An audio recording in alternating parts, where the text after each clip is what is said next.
Hi, Sharon. Thank you so much for taking the time to have an interview with me today. I would like to introduce you to the viewers. Today, we welcome Sharon Laflamme from Florida, USA. She has a company called Creating Serenity Now, and she is specialized on the regulation of the nervous system. Yes, hello everybody, and thank you, Tanya, for inviting me. And yes, I am so happy to be here. Great. Now, I would like to ask you some questions as you are not only spiritual, but also a professional in the field. For example, when a person had a spiritual awakening, I find it very hard to be around people who did not have that. So, for example, when you have that feeling, you just had this spiritual awakening and you have the feeling you have to walk on eggshells around other people who are like the folks who still live in the illusion, the folks who are regular. Yeah.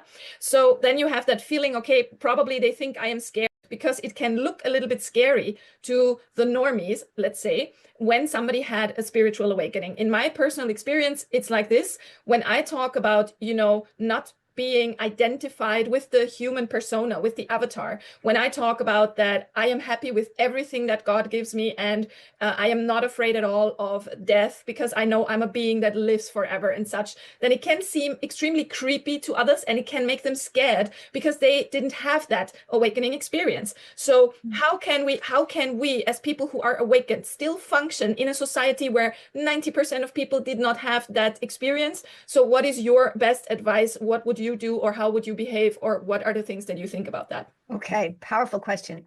Well, spiritual awakening can mean many things to different people.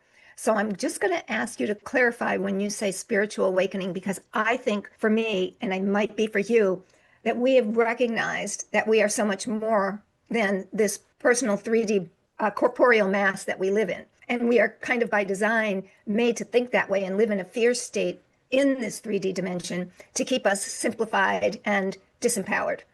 Is that something that, am I thinking along the right lines? Yes, because I think that here is an avatar. It's basically like a car. When I get into a car and I drive somewhere, I do not automatically become the car. I use the car to drive around for a while and then I give it back. I leave it behind. And I see this the same as this avatar here, that mind and body, flesh and bone working, that is here, that is present. And when you had this awakening, you somehow, to a certain extent, you become disidentified with it because you become more of an observer of that avatar rather than fully identifying with the avatar and everything that is going on inside the avatar. So I would agree. And my advice and my perspective, I would say that your spiritual awakening is yours to embody, to live in this new embodied place, which feels different than the 3D body. Also, this puts us in so much connection mentally, emotionally, and physically and spiritually. We're living in a different dimension, right? We have a new sense of ourselves. So I invite people to embrace that new you. It is feel, and you are not going to fit in the 3D dimension. You can't possibly unless you choose to go backwards. And none of us evolve can go backwards. So there is probably this bit of separation, not feeling like I fit in, and maybe a feeling of abandonment or just not right? Because we are in our new spiritual legs too. It's a new form of being, and we aren't going to feel like we fit here. This is a new space too. And every transition gives us an opportunity to re-identify ourselves and feel at home in our body. So that's the work I would suggest you do. Don't stay with any people, places that are not safe. That means your body tenses, doesn't feel comfortable. You feel in dissonance, like things aren't in harmony for you internally, because that's your body telling you, I'm safe if I feel harmony and my body can let go. I can be around people that are safe. My body will let go because I know I'm being supported. And I would advise you to stay in those situations till you start getting your spiritual strength. You're feeling more embodied, more powerful, because all your chakras are going to be coming online. There's going to be new energy showing up for you. And you want to put your presence there and keep your presence around safe people and places. That is a wonderful answer, but it leads me to the next question as well. Because some people, they do not have the capacity to leave that place. Like, for example, you're in a work environment that is typically corporate work environment. You will not have many awakened individuals there. You're just going to have normies who want to do their work, want to do their job, maybe are competitive.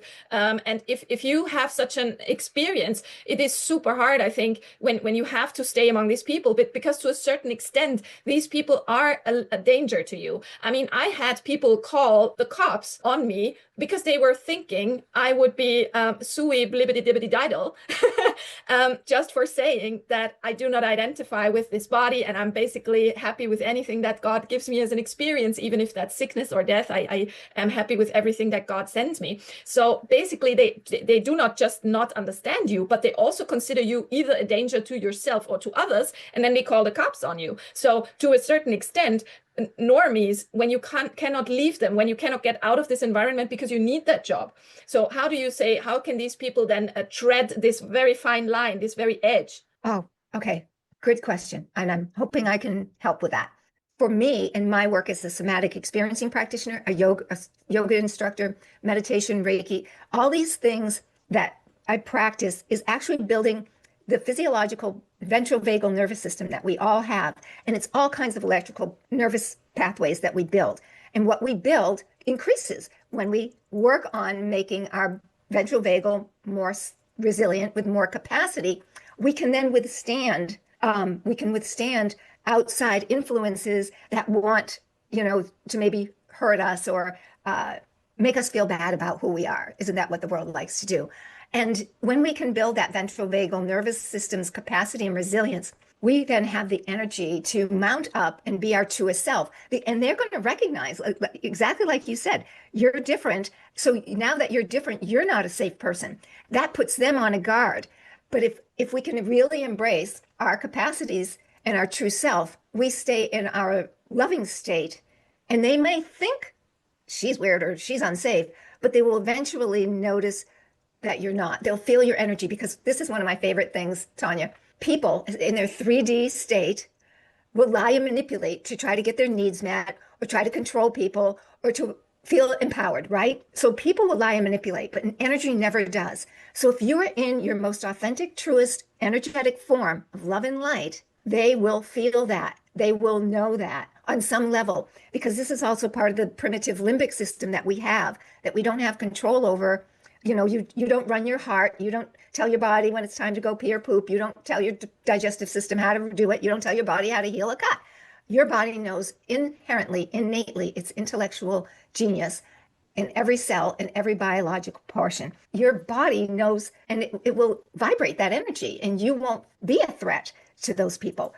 I do understand what you're saying. You're basically saying that the nervous system, especially vagus nerve, everything about the parasympathetical system is being like a muscle, so we can train it and then can get stronger. That I fully agree to. The problem I see here is the following. Let's say this police has been called on you, and now you're in the position where you have to basically defend yourself because they come here thinking that you are a danger to yourself or others. And the cops are not trained to differentiate between three things. Is that a psychological problem, like somebody in a psychosis? Or is that just a normal, regular spiritual awakening where there is no danger for anyone? Or is that a full-blown demonic possession where you literally have to call the priest? So these people, these cops are not trained for that. They don't even have the slightest idea of it. Most of them are not even trained on how to act around a person with autism and ADHD, which is a huge problem and already led to the fact that some people with autism have been unalived by the police because they acted in a certain way, just because their nervous system responds naturally like this, and the cops misinterpret that, and the poor kid had to go. And this is the reason why I say, yes, to a certain extent, we can work on our own nervous system to train the muscle. That's fine. But what do we do with the rest of the danger that actually we have no influence on? Mm-hmm. And that's partly what we want to create in our world, is that safety. No matter where we are, we want to be safe with who we are. And you're right, the world does not see. The 3D people aren't trained, whether it be judicial or police, which is why your best safety, I believe, is finding it in yourself. If the police do come and your nervous system realizes, and it will do it all on its own, I'm in danger, you're going to look different. You're going to act different. You're going to be defensive. You're going to possibly be angry. You're going to be all the things they're looking for. And we can't help this, right? This is an automatic response. When the body feels danger, it goes into fight or flight.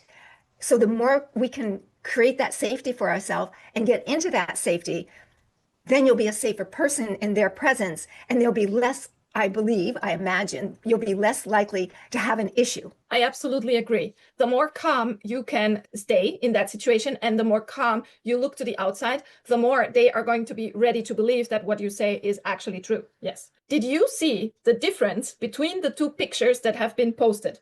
I think you know that there was a picture posted about the US president being dressed as a Jesus Christ, right?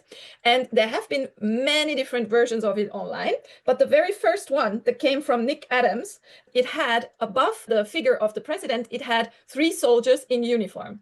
Now, after that, the whole thing escalated because after that, the president posted one of those pictures himself, but it was very, very changed. At the very top, there was not anymore 3 soldiers. In the middle, there was a figure that resembles the symbolism of Lucifer, that had these horns coming out of his head, he had these wings, and he didn't have a face anymore. So it was basically changing from a person to a being, to some kind of entity. And this was the version that was posted by the president. And not many people have seen this at all, because in most newspapers, even in our newspaper here in Austria, they cut off the entire top. But that is a very important part concerning the symbolism. And it's super, super important because symbols have an effect on us, on the subconscious, and on the public consciousness. So even if we don't perceive it with our conscious mind, it is taken in some way. So I wanted to ask you, did you see these 2 different versions? Were you aware of it? And now that you know about it, how would you interpret it? Thank you. I don't believe anything that any media says or does. I always believe that they're trying to make me think something, condition my brain to think their way, or become a person that they want me to do. When I first saw that picture, and I don't know which version I saw, I had a number of thoughts. I thought, oh man, who's putting this out to create, because let's face it, we want distension. We want them fighting amongst each other. I personally don't believe in politics. I believe that it's all about keeping the humans fighting in a dispute so that they are so right. And so they're so emotionally involved, they don't know what's really going on in the world. So I kind of laugh when I see this stuff, and I wonder how many people are getting drawn into this and getting upset, because your upset is drawing you back into the 3D world. You're not in your peace and your sovereignty and your connection to all that is in your spiritual realm. So I feel badly about the types of people that are creating this stuff and what they want to do to our nature and our nervous system, because living in a fear paradigm, which we do, controls us, and it controls you. So I wish, and that's my hope, this toxic society, which we talked about once, that we can eliminate this toxic society. But what I see is toxic pictures going out, none of which I believe has any truth to it, probably AI created to impart all kinds of negativity, uproaring feelings and symbolisms. Yep.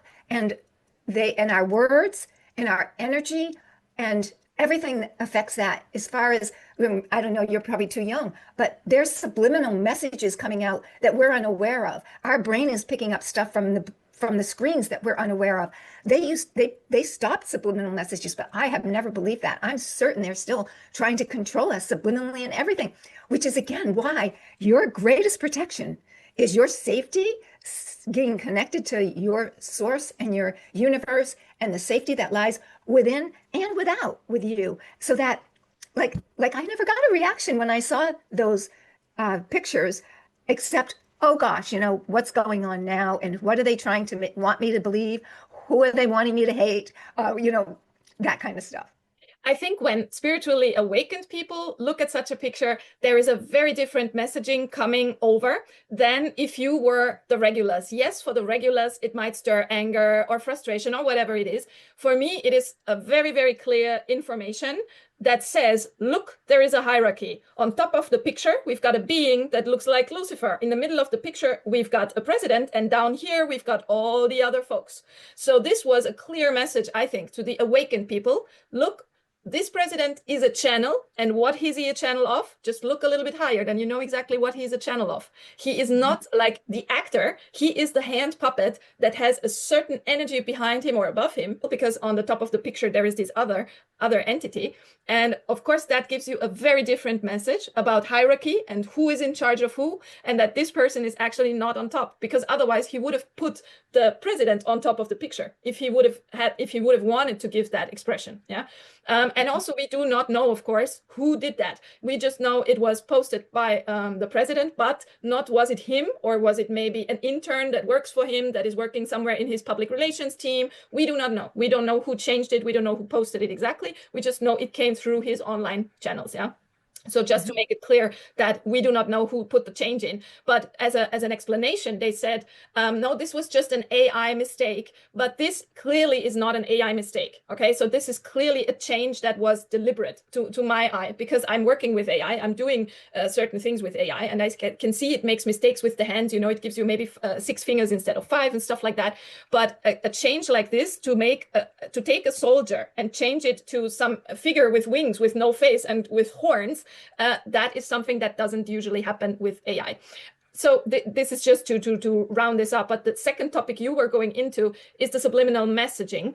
And we know that there was this one scientist. There was Edward Bernays, and he did all of the social engineering, the first testings. And we know that his grandkids, the kids and grandkids of him, are now owning Netflix. So if the people who have created how to engineer a society, how to engineer their feelings and emotions and everything, and now you have somebody like that on top of Netflix, of course, you know that they didn't just stop what they're doing. They just refined it over the years. They changed a little here and there, but still it's obviously visible, because in some of the movies that you see, you can see the predictive programming. You can see in most of the movies, the aliens are depicted as something evil that wants to hurt us humans, that are coming here to be evil and stuff. So of course they try to push us into a fear direction. Yeah, because otherwise there would be a lot of movies where the aliens are funny and nice and sweet. You talking about the graphics and AI and everything.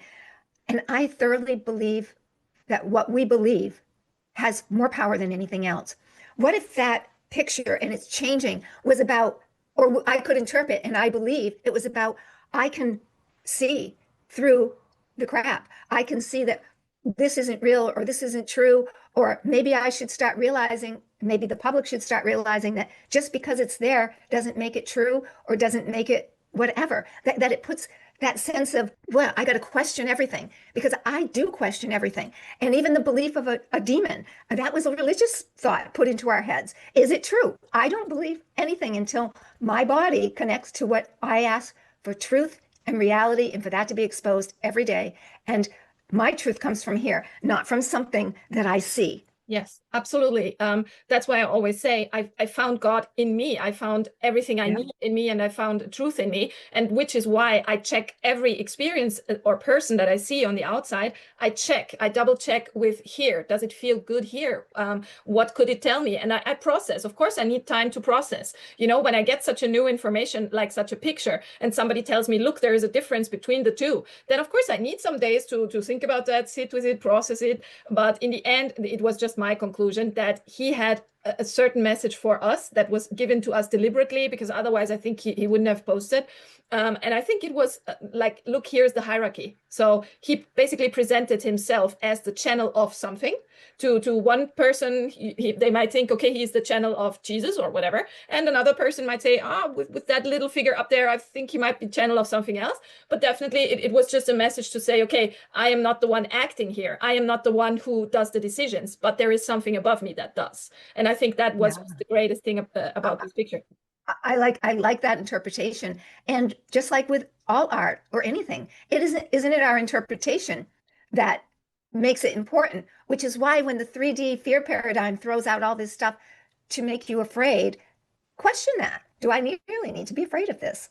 Yes, and I have to say, fear for somebody who is in an awakened state, fear is not such a thing anymore because you Mhm. basically observe more. You observe, you see, and you think, and you start thinking like, oh, that is interesting. What kind of message could be in there? And then you see layers of it. You see a front layer of message, then a layer behind it, then a layer behind it, and then you see another one. So it's like, you see behind several different veils, and each one will give you a new kind of insight of possibilities. But definitely, I agree with you that what we feel and what we think is important, because otherwise they wouldn't have spent so much time on researching how does the social engineering work, what psychological mechanisms are behind it. And we have also seen in the EP Stein files that they have been making huge testings with autistics onto how do they react to torture and how do they react to abuse, because they summarized in the end, yes, an autistic kid, if it experiences torture, it will later have higher psychic abilities. It will be able to do remote viewing. It will be able to be a psychic, basically, because there are different kinds of things that you can do with it. But they put in so much money and effort into this. Because, for Mhm. a reason, because not only it's true, but also they want to use it. They want to use it for wars. They want to use it to, see the future. They just want to use it for their own purpose. So these things where most people would tell you, that's woo-woo, that's nothing, that doesn't exist. I personally think they wouldn't have put so much energy into it, and it wouldn't stand in the EP files if it wasn't true. I couldn't agree more with your insight and what you find is your truth and what I see. I think that we've been experimented on for eons, um, and they know how to control us through the blue light, through the messaging, through the circadian rhythm, through our health and toxic foods and things that we're doing. We're slowly being killed, and it's by design, which is the sad part, right? The whole social programming and marketing is by design trying to control people. Yes. But everything as I see it from God's perspective, I can say all of these experiences gave me the insight that I have now. If I wouldn't have been through the targeting process, and I've been experiencing targeting for more than 20 years, and I mean that both in the spiritual sense and also in the earthly sense. And if I wouldn't have gone through all of this, which was really hard, and really it is a form of torture. It's a silent killing. They kill your reputation so that you don't have a job anymore. Then when your reputation is gone and you don't have job and money anymore, you lose the house, and it starts to put you really in a downward spiral at first.